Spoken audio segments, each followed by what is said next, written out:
السلام علیکم ورحمۃ اللہ وبرکاتہ۔ پروگرام تلخیص معانی القرآن کی 96 نمبر کی نشست میں آپ کا خیر مقدم ہے۔ انشاءاللہ الرحمن آج کی اس مجلس میں سورۃ البروج سورہ نمبر 85 کا خلاصہ پیش خدمت ہوگا۔ سورۃ البروج مکیہ۔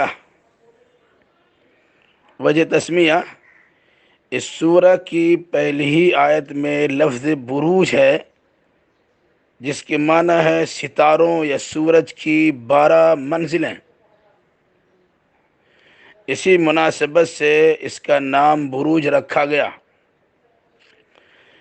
زمانہ نزول: یہ سورہ مکی ہے اور مضمون سے اندازہ ہوتا ہے کہ اس کا نزول اس دور میں ہوا جب کفار و مشرکین کی طرف سے مخالفت زوروں پر ہو رہی تھی۔ تعداد آیات: سورۃ البروج میں 22 آیتیں ہیں۔ مرکزی مضمون: جس طرح اصحاب الاخدود خندق والے اپنے زمانے کے مومنوں پر ظلم کرنے کی وجہ سے اللہ کے عذاب سے دوچار ہوئے، اسی طرح کفار و مشرکین مکہ بھی اہل ایمان پر ظلم و ستم ڈھانے کی وجہ سے غضب الہی کے شکار ہوں گے۔ اس لیے اللہ کی گرفت سے بچنے کی کوشش کی جائے، کیونکہ اللہ کی پکڑ بڑی سخت ہے۔ فرعون اور ثمود کے لشکروں سے عبرت حاصل کرنے کی رہنمائی کی گئی ہے۔ آیت نمبر 1 سے 10 میں برجوں والے آسمان، یوم موعود قیامت کا دن، شاہد و مشہود جمعہ اور عرفہ کا دن کی قسم کھا کر اصحاب الاخدود خندق والے کی ہلاکت و بربادی کا تذکرہ ہے، جن لوگوں نے اہل ایمان کو ایمان لانے کے جرم میں آگ کے گڈھوں خندق میں جھونکنے کی ناپاک کوشش کی تھی اور مومنوں کو خندق میں ڈال کر تماشا دیکھ رہے تھے۔ قدرت الہی سے آگ خندق سے باہر نکلی اور تمام تماشا بینوں کو اپنے لپیٹ میں لے لی۔ واقعہ خندق کے ذریعے کفار و مشرکین کو خبردار کیا گیا ہے کہ اگر تم نے بھی اہل ایمان کو تکلیف پہنچائی تو تمہارا بھی حشر یہی ہوگا۔ واقعہ ہذا میں اہل ایمان کے لیے تسلی کا سامان ہے کہ کفار کے ظلم و بربریت پر صبر و برداشت سے کام لو، ثابت قدم رہو، اللہ تمہیں اس کا بہتر بدلہ عطا فرمائے گا۔ پھر مومنوں پر ظلم کرنے والے افراد کو توبہ کی تلقین کی گئی ہے، ورنہ مرنے کے بعد انہیں عذاب جہنم اور عذاب حریق، جلانے والا عذاب سے دوچار ہونا ہی پڑے گا۔ آیت نمبر 11 میں عمل صالح کے زیور سے اپنے ایمان کو آراستہ و مزین کرنے والے خوش نصیبوں کو جنت کی بشارت و خوشخبری دیتے ہوئے بڑی کامیابی و کامرانی سے ہمکنار ہونے کا مژدہ اور خوشخبری بھی سنائی گئی ہے۔ آیت نمبر 12 سے 16 میں ظالموں کو متنبہ و خبردار کرتے ہوئے کہ رب کی پکڑ بڑی سخت ہے، توبہ کی تاکید کی گئی ہے۔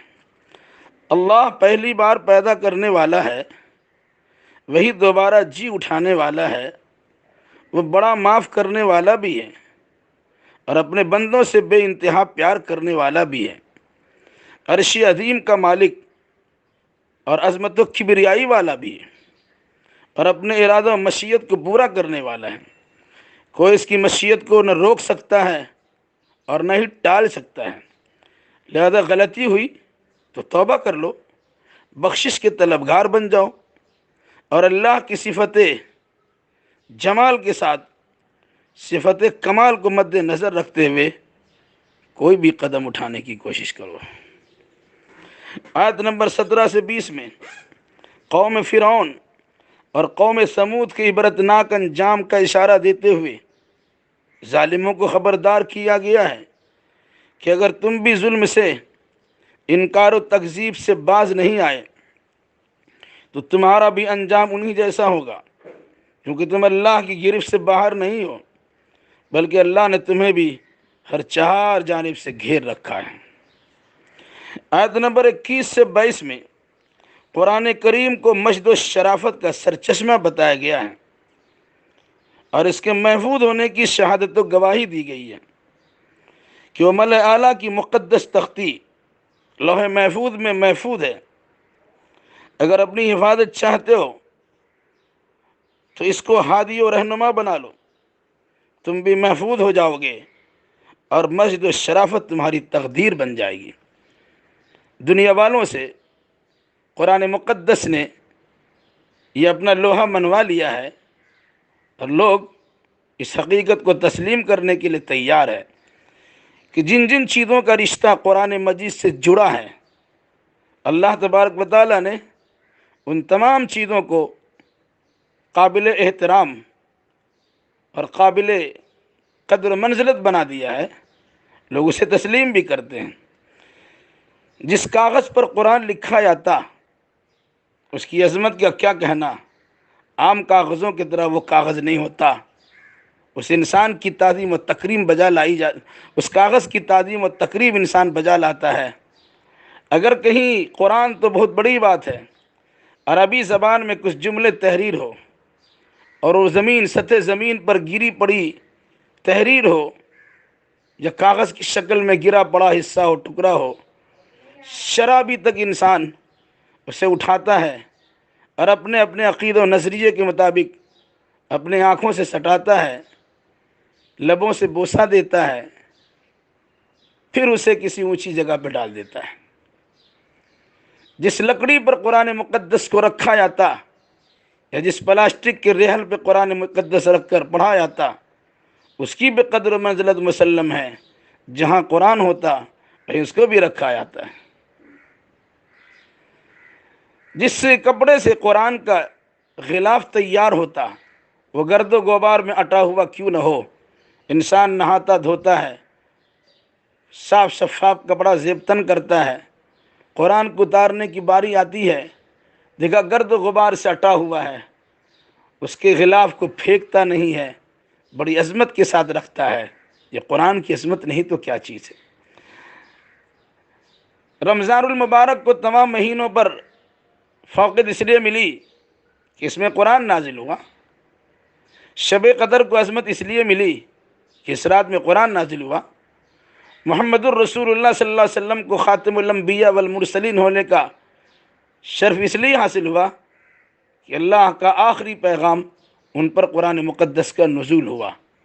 یقیناً وہ سینہ بھی قابل احترام ہے جس سینے میں قرآن مقدس جمع ہو اور جہاں حفظ قرآن مقدس کر لیا گیا ہو۔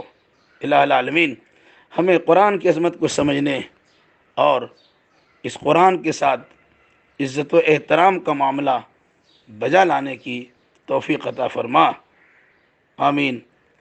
والسلام علیکم ورحمۃ اللہ وبرکاتہ۔